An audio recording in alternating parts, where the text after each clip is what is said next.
Dans cette vidéo, nous allons parler de motion tracking dans Blender. Donc le motion tracking, qu'est-ce que c'est? En fait, c'est la reproduction d'un mouvement de caméra.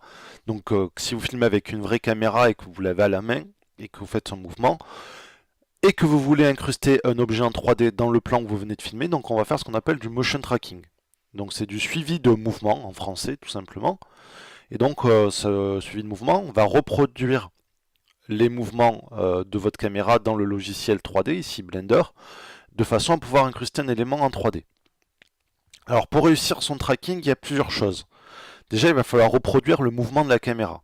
Donc si vous avez la caméra à la main, il va falloir que le logiciel refasse le même mouvement et enregistre ces mouvements sur la caméra virtuelle du logiciel. Ensuite, il va falloir reproduire l'optique, c'est-à-dire que quand vous filmez, vous avez un objectif, vous avez un capteur sur l'appareil, que ce soit un téléphone ou une caméra de type DSLR. Voilà, donc vous avez un capteur, il va falloir savoir qu'est-ce que vous utilisez comme capteur et qu'est-ce que vous utilisez comme objectif. Surtout, qu'est-ce que vous utilisez comme focale. Donc pour ça, c'est pas compliqué, hein. Avant de tourner, soit vous tournez avec un appareil photo qui a un objectif et vous pouvez noter l'objectif que vous utilisez, la focale que vous utilisez, soit vous allez vous renseigner sur internet pour savoir qu'est-ce que votre téléphone ou je ne sais pas quel appareil vous utilisez utilise comme à la fois focale et comme type de capteur. Voilà, c'est assez important. Et ensuite, il y a la reproduction de l'éclairage. Alors, pour la reproduction de l'éclairage, déjà, il faut, quand vous filmez, il faut noter quelles sont les sources de lumière. Donc, si vous pouvez faire un plan large de votre scène pour, après avoir filmé pour savoir où sont placées toutes les lumières. Mais aussi, moi, ce que je conseille de faire, si vous avez la possibilité, c'est de prendre une image à 360 degrés de votre scène. Alors, soit vous avez un capteur, genre le Samsung, la caméra de Samsung qui filme à 180 degrés. Moi aussi j'utilise une caméra Vuse. Sinon il y a des tutoriels que je mettrai un tuto plutôt que je mettrai en description. Il est en anglais mais il explique très bien comment avec un appareil photo faire un panorama à 360 degrés. Et ce panorama à 360 degrés, il va être converti en HDRI pour pouvoir éclairer la scène et ce qui va aussi nous donner des réflexions. C'est-à-dire que l'objet, si tous les objets de toute façon ont des réflexions, c'est la rugosité qui fait que les réflexions sont plus ou moins élevées. Et donc, si on capte cette image à 360 degrés, on va avoir quelque chose de plus réaliste à l'incrustation. Donc là, moi, comme vous pouvez le voir sur le plan, j'ai mis une caméra à 360 degrés. Voilà. Donc, avant de filmer, il faut connaître son capteur, connaître sa focale. Il faut avoir une vitesse d'obturation élevée pour éviter d'avoir du flou de mouvement. Voilà, alors ça se règle facilement sur les appareils DSLR, sur les caméras, mais sur les téléphones c'est un peu plus compliqué, même s'il y en a qui le font. Ensuite, il faut avoir quelque chose à traquer, c'est-à-dire que, on va expliquer un peu plus exactement comment ça fonctionne, mais le logiciel en gros va analyser des groupes de pixels sur une image. On va lui dire, voilà, sur telle image, tu analyses un groupe de pixels, et à l'image suivante, tu vas continuer à trouver où sont ces groupes de pixels. Et c'est comme ça, petit à petit, qu'il va réussir à reproduire les mouvements de caméra. Donc quand vous filmez, il ne faut pas avoir une surface trop homogène. C'est-à-dire que si vous filmez le ciel, qui est un ciel bleu, vous n'allez rien avoir à traquer dessus. Si vous filmez de la pelouse et qu'il y a du vent, le vent ça fait bouger l'herbe et du coup vous n'allez pas pouvoir traquer un seul morceau d'herbe. Donc il faut vraiment qu'il y ait des motifs que vous puissiez traquer, ou alors vous ajoutez vous-même avec des bouts de scotch colorés ou avec des billes colorées des endroits que le logiciel va pouvoir traquer. Voilà. Et ensuite, il faut aussi penser si vous faites l'environnement à 360 degrés, à le faire à partir de l'endroit où vous allez placer l'objet. Donc il faut déjà savoir quand vous tournez à quel endroit vous allez mettre l'objet. Voilà. Bon, ben c'est parti. Donc on va pouvoir maintenant passer au logiciel. Blender a donc des outils de tracking de mouvement. Alors pour ça, vous pouvez soit constituer vous-même la fenêtre, soit utiliser une configuration déjà existante. En fait, ce qui est bien, c'est que si vous faites File, New, vous avez dans les types de configuration d'espace de travail, vous avez VFX. Donc VFX pour effets spéciaux.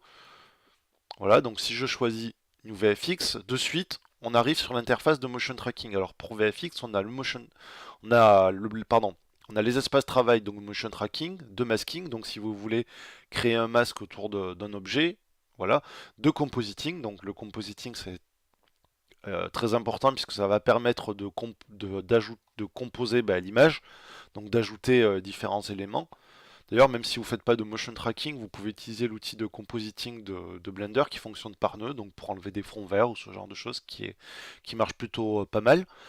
Et voilà, et on a l'outil rendering où on voit les rendus, donc bon, ça on y reviendra peut-être plus tard. Donc voilà, donc l'espace de motion tracking, qu'est-ce qu'on a? On a en gros quatre fenêtres plus ce qu'on a habituellement.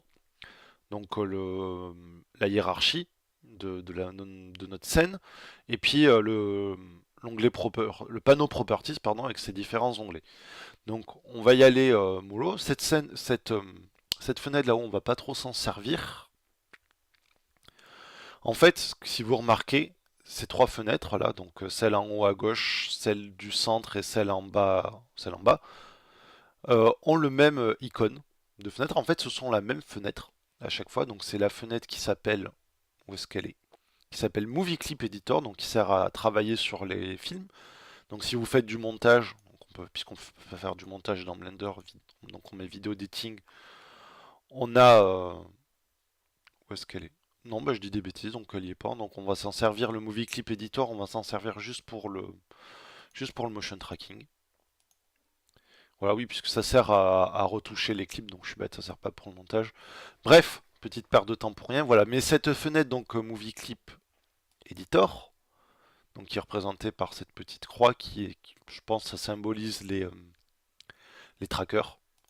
Voilà, donc elle a plusieurs fonctionnalités. Donc la fonctionnalité clip, on va voir la vidéo.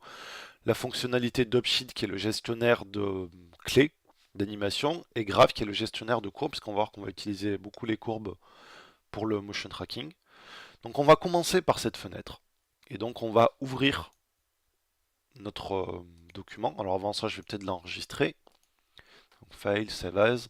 Donc je me suis fait un dossier où j'ai mes environnements à 360 degrés et un dossier vidéo où j'ai ma vidéo, normalement. Mais oui, donc là elle apparaît pas puisqu'il affiche que les fichiers Blender, je suis bête. Donc tracking, donc ça va être mon quatrième essai. Voilà, donc ensuite on va ouvrir la vidéo. Alors je sais plus laquelle j'ai pris. Donc j'ai pris moi deux vidéos. Euh, une vidéo avec la caméra 360 degrés au milieu. Mais comme j'ai pas envie de m'embêter à l'effacer, je vais prendre le plan que j'ai tourné juste après où j'ai enlevé la caméra. Voilà, donc on va prendre celui-là. Voilà, donc ensuite ce qu'on va faire, c'est qu'on va déjà regarder un peu ce qu'on a. Donc ici, sur la droite de la vue, on a un onglet qui s'appelle Footage. Et dans cet onglet Footage, donc on a les informations de notre film. Donc moi j'ai filmé 10 secondes, donc il fait pile poil 250 images, comme la configuration par défaut du logiciel, c'est pas fait exprès, mais bon. Si jamais vous avez filmé plus longtemps, vous pouvez définir ici, vous allez dans End, si vous avez filmé, je sais pas, 450 secondes, voilà, 455, vous rentrez là, la longueur de votre plan. Alors je vais revenir à 250 du coup. Voilà. On repasse ici, on a une option qui s'appelle Prefetch. Prefetch, en fait, ce que fait cette fonction, c'est qu'elle va mettre en cache la vidéo. Donc après, ça va nous permettre de lire plus rapidement la vidéo, parce que là, si je lis, alors on voit que c'est un petit peu long, le logiciel ira, mais on voit ici qu'il lit, au lieu de lire à 24 images secondes, il lit à une image 72 par seconde, donc c'est pas terrible. Donc en fait, si on fait Prefetch, vous voyez en bas ça calcule, ici, là sur l'icône de Blender, et donc on va attendre que ça finisse de calculer, donc je pense que je vais accélérer la vidéo, on va vous épargner ça. Voilà, donc là vous voyez l'avancée, donc ça passe du bleu pâle au bleu un peu plus foncé. Alors si jamais votre vidéo ne se met pas en cache entièrement, ça peut venir du fait qu'il n'y a pas assez de RAM qui est attribué à l'édition de vidéo dans le logiciel. Alors si c'est le cas, vous allez dans les préférences, vous allez dans Système, et là vous avez une option ici qui s'appelle Sequencer cache limit. En fait, de base, elle est à, je sais pas, 4096, je crois, qui correspond à 4 Go de RAM. Donc vous regardez combien de RAM vous avez sur votre ordinateur, faut pas mettre plus que ce que vous avez. Là, moi, je sais que j'ai 16 Go, donc je vais multiplier par 3 pour arriver à 12, qu'il utilise 12 Go de RAM. Puisque quand j'utilise 4 Go de RAM, voilà, on va le remettre par défaut, comme ça vous allez voir. Je vais prendre une autre vidéo, peut-être celle-là. Et si je fais, donc celle-là fait 74 frames, c'est pas beaucoup. Donc je vais prendre une autre encore. Voilà, donc celle-là fait 288 frames. 288. Si je fais prefetch, vous allez voir qu'il va s'arrêter.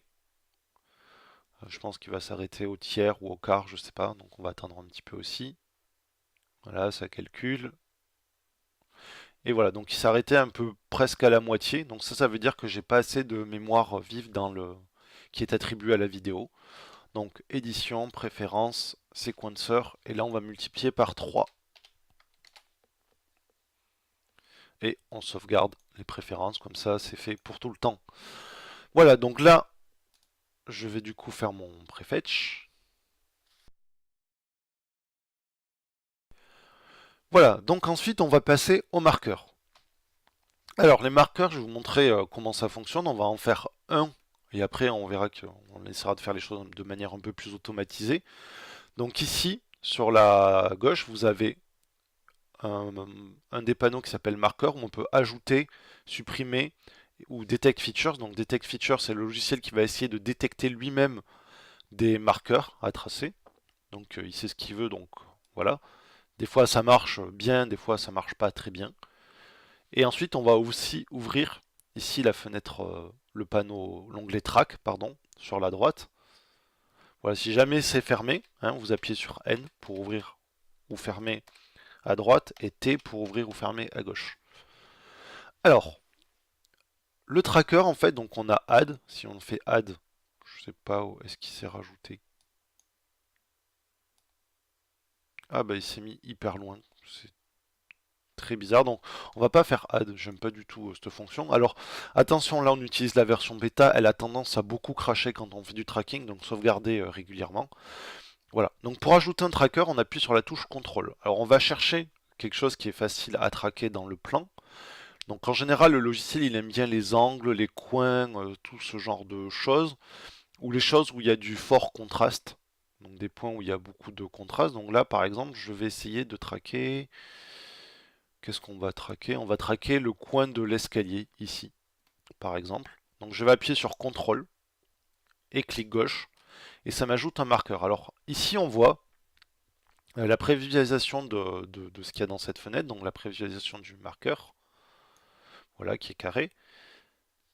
Et donc si je bouge, vous voyez que ça bouge, donc c'est pratique pour pouvoir le positionner de manière assez précise.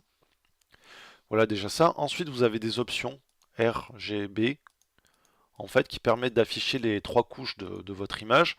Et comme ça, vous pouvez voir, on peut traquer juste une seule couche.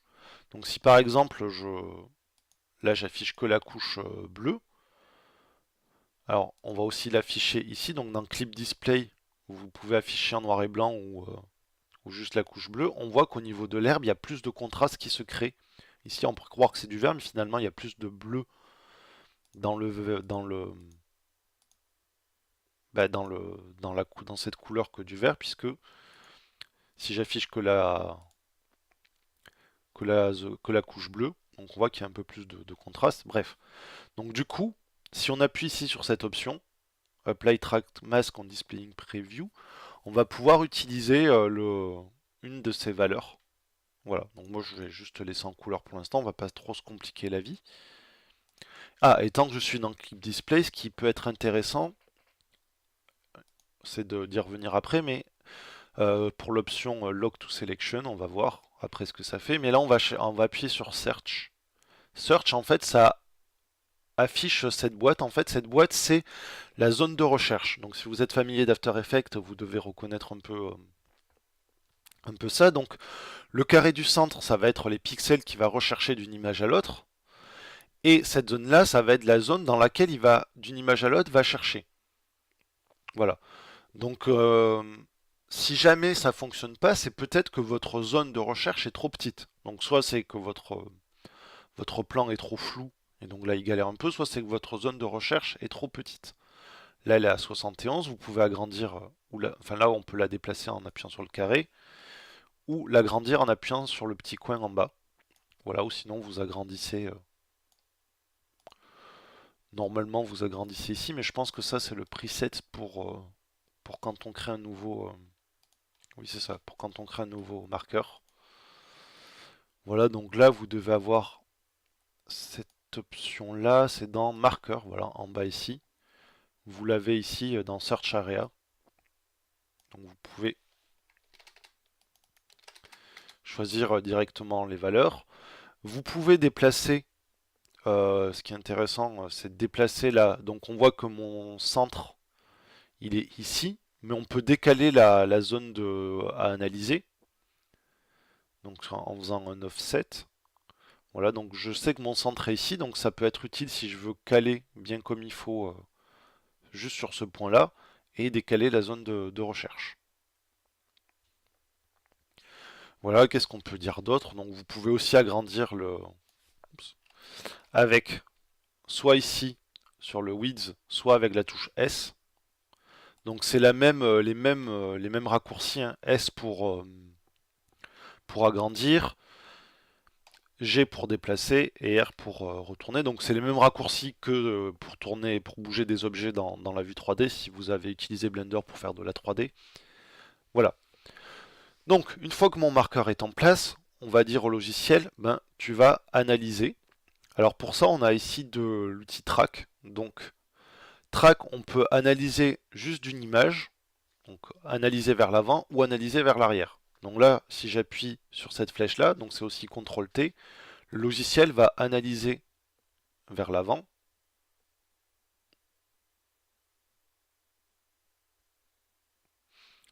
Voilà, donc là, si je bouge dans ma vue 3D, donc vous voyez qu'il y a cette espèce de serpentin. En fait, ce serpentin, c'est les positions, donc sur les frames suivantes et les frames précédentes. Donc en bleu précédente, en rouge les suivantes. Et donc on voit, comme ça on peut voir l'évolution du truc, et surtout ça permet que quand on va traquer notre objet, si les deux serpentins, enfin les deux courbes, pardon, vers serpentin on va être plus précis, les deux courbes sont identiques, c'est que ça fonctionne. Si elles sont vraiment trop différentes, c'est qu'il y a un problème dans le tracking puisque le mouvement est censé être le même.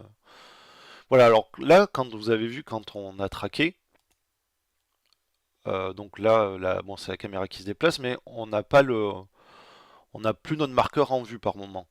Donc pour remédier à ça, on va faire pause s'il te plaît. Voilà, on peut aller dans Clip Display et cocher Lock to Selection. Voilà, et là, quand on va faire lecture, en fait, la caméra va toujours rester centrée sur la sélection. Voilà, donc on va dire que là, j'ai eu de la chance parce que ce point-là, il a analysé jusqu'au bout. Et donc on se retrouve ici avec ces courbes. En fait, ce sont les positions X et Y de l'objet dans l'image, enfin du marqueur. Voilà, donc c'est important parce que quand on va analyser d'autres points, il va falloir faire attention que ce soit quasiment tout superposé. Et ça va nous permettre aussi de repérer les points qui ne sont pas traqués, puisque par exemple là je sais que ici j'ai un pic en X qui est là. Si jamais sur un des marqueurs bah, j'ai un pic qui est à l'opposé, c'est qu'il y a eu un souci dans le tracking. Voilà, donc là il m'a traqué jusqu'au bout, donc je suis à la dernière frame, et ce que je vais faire, c'est que je peux lui indiquer un autre point à traquer, donc je sais pas, par exemple cet anneau là. Donc je vais agrandir parce que je veux qu'il traque l'anneau complet. Là, on a la visualisation de ce qui traque. Alors là, c'est pas bien parce que je vois mon centre. Donc c'est placé un peu n'importe où, mais si il perd le tracking, du coup, je pourrais pas le placer manuellement. Donc ce que je vais faire, c'est que je vais le déplacer plutôt dans un coin. Voilà, ici. Et donc là, je vais le faire analyser vers l'arrière.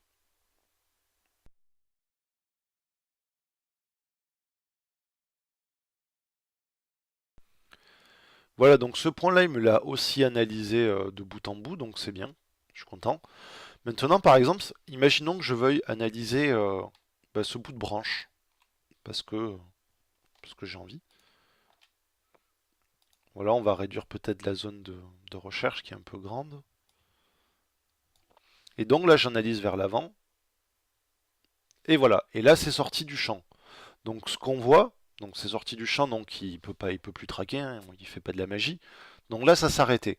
Si jamais vous avez des marqueurs qui vont pas jusqu'au bout, c'est pas grave. En fait, ce qui compte, c'est que le logiciel, il est toujours 8 marqueurs pendant qu'il fait, pendant qu'il va faire son analyse de tracking. Donc là, j'en ai mis deux, c'est pas beaucoup. Mais voilà, donc si jamais il perd le tracking, ben c'est pas grave, on va pas s'acharner. On va aller en chercher, on va aller en chercher d'autres.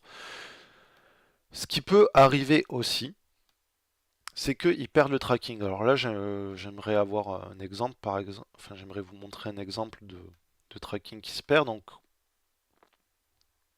là, je sais pas, je vais essayer d'analyser un point un peu flou. Donc ici, c'est toujours un peu grand. Si je réduis ma zone, comme ça, je suis sûr qu'il va pas réussir à trouver et que j'analyse vers l'arrière. Voilà, donc il a pu analyser quelques images. Donc avec gauche et droite, vous pouvez aller d'une image vers l'avant, vers l'arrière, mais on voit que arrivé à cette image-là, il a perdu le tracking parce que probablement que la zone n'était pas assez grande quand il a cherché. Donc si ça arrive, donc c'est soit que votre zone n'est pas assez grande, soit peut-être que vous avez fait un mouvement trop brusque et que du coup, si votre vitesse d'obturation est trop basse, vous avez du flou dans le mouvement. Dans ce cas-là, vous pouvez prendre votre marqueur et avec G, le déplacer et aller le remettre en place. Voilà, et puis relancer l'analyse. Donc là, il a reperdu, donc je vais le remettre. Alors le but, c'est pas de le faire image par image. Donc ce que je vais faire, c'est que je vais là réaugmenter la zone de recherche. Et là, il a perdu évidemment puisqu'il est sorti hors du cadre. Voilà, donc ça c'est vraiment la base pour le tracking. Alors faire tous ces points un à un, c'est un peu fastidieux, même si ça vous donne plus de contrôle. Et surtout qu'il y a des fois, il va falloir mettre des marqueurs à des endroits où vous voulez. Là par exemple, je sais que moi mon objet, il va être ici. En fait, c'est ici où j'ai mis la caméra 360 degrés.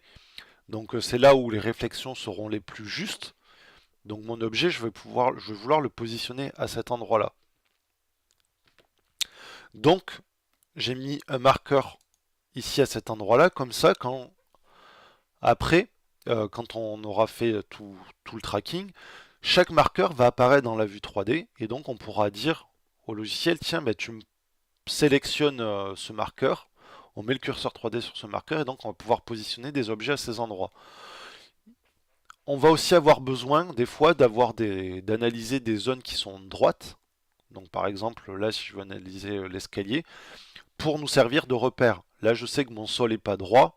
Si je veux avoir un point droit comme repère pour bien aligner la caméra droite, eh ben, je vais mettre un point là, et ça va me servir de repère après pour aligner la caméra. Mais ça on en verra peut-être un peu plus tard. Là ce qu'on va faire c'est qu'on va utiliser la fonction Detect Features du logiciel. Donc je vais laisser mes points que j'ai déjà traqués. On va baisser un peu la zone de recherche à 150. Moi, je vais augmenter mon pattern à 30. Alors moi, j'ai une vidéo qui est en 4K. Donc c'est peut-être pour ça que la zone de recherche de base ne convient pas, puisque je pense que c'est optimisé pour les vidéos en HD. Donc en 1920 par 1080. Donc si c'est votre cas aussi, essayez d'augmenter un peu. Voilà. Donc, je suis revenu à la frame 1 et je vais faire Detect Features. Et là, boum, le logiciel a créé pas mal de marqueurs.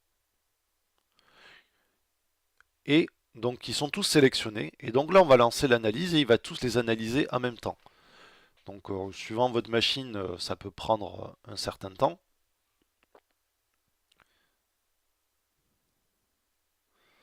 Voilà, donc bon, c'est assez rapide, donc je vais blablater en même temps. Donc là, on peut commencer à voir qu'il y a des marqueurs qui sont en rose. En fait, ce qui se passe, c'est que il n'a pas réussi à traquer ses points. Alors on verra après qu'il y a un moyen de les sélectionner de façon plus ou moins automatique pour les supprimer si on ne veut pas s'en servir. Voilà, donc on va attendre. Donc là, on voit qu'il y a un point qui bouge. Donc celui-là, il est pas bon du tout. Donc s'il bouge, en fait, c'est qu'il essaye le logiciel a essayé d'analyser là sur cette surface. Seulement, c'est une grande barre. Et du coup, d'une image à l'autre, ben, pour lui, cette tige, elle est identique sur tout le long. Donc du coup, il a du mal à la traquer. Donc ce point-là, il va falloir qu'on le supprime parce qu'il est pas bon du tout. D'ailleurs, de toute façon, on le verra. On commence à le voir au niveau de sa courbe ici, qui est pas du tout la même que les autres.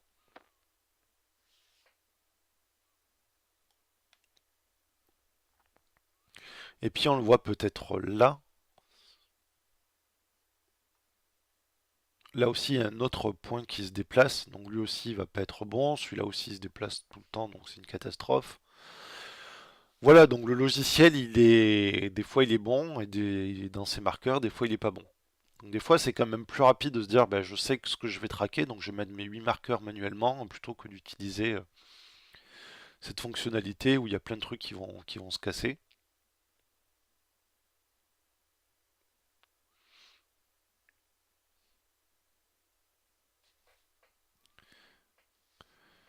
Voilà, donc on voit que sur tout ce qu'il y avait au départ, il y en a quand même beaucoup qui ont lâché l'affaire. Et donc là, si on retourne sur nos courbes, alors ce qu'on peut voir, c'est que... Alors je vais essayer de réduire ça pour le voir un peu mieux. Voilà. Donc partout, vous avez là, c'est les courbes qui se superposent. Donc on voit que c'est les marqueurs qui ont bien marché, qui ont à peu près la même courbe dans leur fonctionnement. Je sais pas pourquoi je peux plus zoomer plus. Bref, c'est pas très grave, on reviendra après. Donc ici, vous voyez que je vois qu'il y a des marqueurs du coup qui suivent pas du tout le reste. Donc on sait que c'est les vilains petits canards ou les méchants ou les chats noirs. Je sais pas, non, c'est bien les chats noirs, donc c'est pas les chats noirs, c'est un vilain petit canard. Voilà, donc on voit que c'est lui. Donc lui, il est pas bien du tout. Donc une fois que j'ai cliqué sur la courbe où il s'est automatiquement sectionné. Donc lui, on va le supprimer. Lui, on va le supprimer le marqueur. Donc passez bien dans cette vue-là pour supprimer. Sinon, il va supprimer la courbe et pas le marqueur. Ça veut dire qu'il va se faire réanalyser plus tard, donc c'est pas, on s'en fiche. Voilà, là déjà, on peut commencer à faire un peu le tri des courbes, des mauvaises courbes. Il y a eux aussi.